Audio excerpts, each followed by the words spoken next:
Two people were found dead inside of a home overnight in Thornton. Now, more than 16 hours later, police are still trying to piece together what happened. Thanks for joining us at 4 o'clock. I'm Tom Green. And I'm Kim Christensen. This initially started as a response to a structure fire just after 11:15 last night at a home on Columbine Street.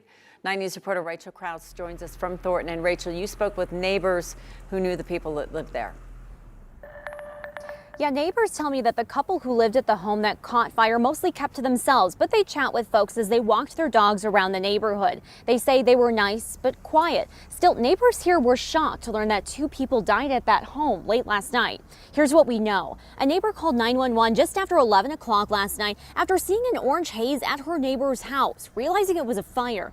She tried to call the woman who lived there to warn them, but she didn't pick up. Soon after, firefighters arrived. Another neighbor who lives behind the home says glass was shattering from the fire, and soon after they arrived, firefighters cut out a hole in the roof to get the fire out quickly.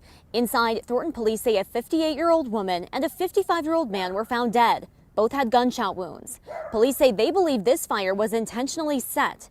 Victoria Peterson lives nearby. She says her daughter woke them up, scared from the commotion and first responders arriving outside. Her husband went to check it out and saw two bodies lying out in the front yard. She says, "We were just scared and were up most of the night worried." Thornton police say there's no ongoing threat to the community and they don't believe anyone else was inside the home at the time.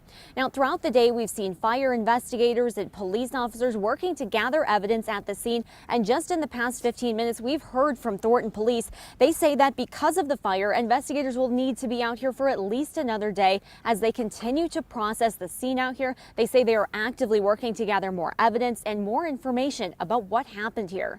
Reporting live in Thornton, Rachel Krause, 9 News. It's certainly a mystery to be pieced together as quickly as possible. Rachel, thanks. Sad.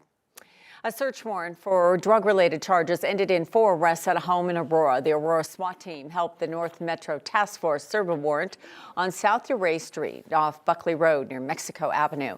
16 people were detained initially, just 4 of them arrested. Aurora police say officers arrested the primary suspect in this investigation for drug-related charges. The 3 others had several active felony warrants as well. Inside the home, police say they found evidence related to burglary and car theft. 2 women are safe thanks to the help of Arapahoe County Sheriff's deputies and a bystander. Deputies rescued the pair after an early crash last Saturday morning. The Sheriff's Office now sharing body cam footage showing the dramatic rescue firsthand. We want to warn you, though, the video may be hard for some to watch. I understand. We're going to try to get you pulled out. It's probably going to hurt me pulling you, but I'm going to get you out.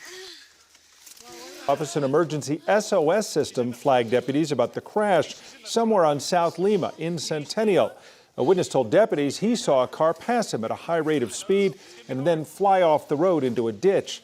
Deputies searched the creek in 22-degree temperatures through ice to finally reach the women. They found that car flipped upside down.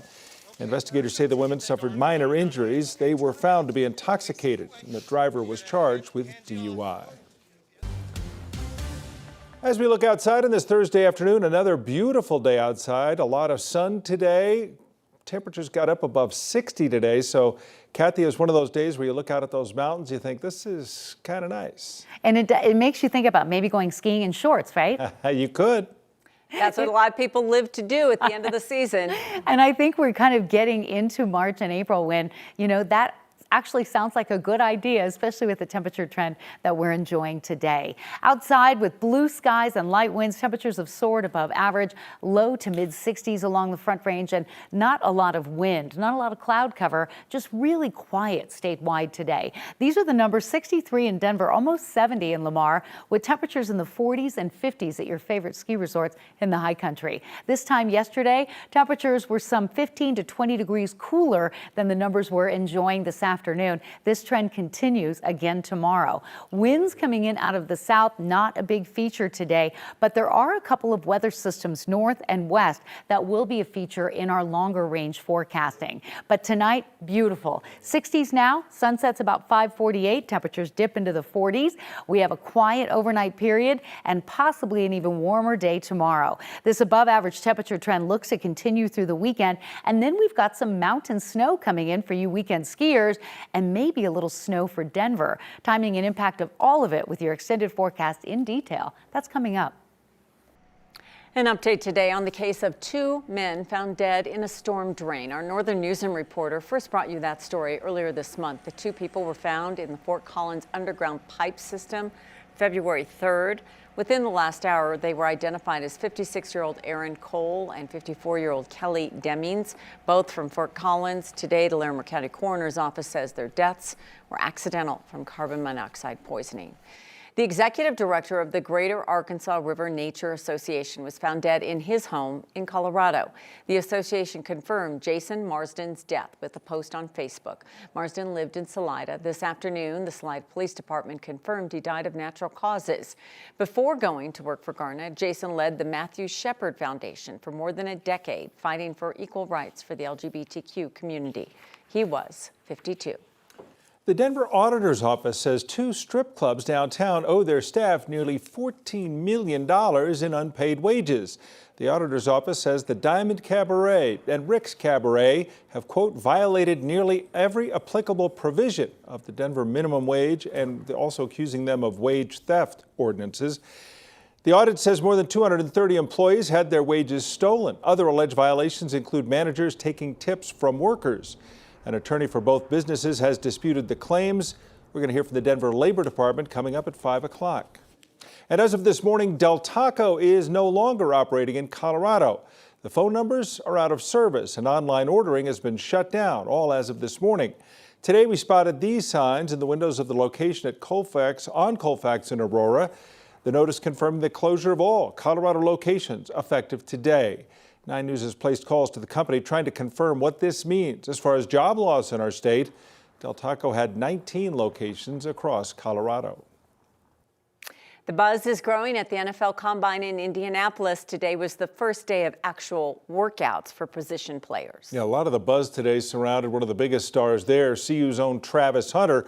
Our Scotty Gaines has been live at Indy, and Scotty, the Heisman Trophy winner, certainly drew a crowd today.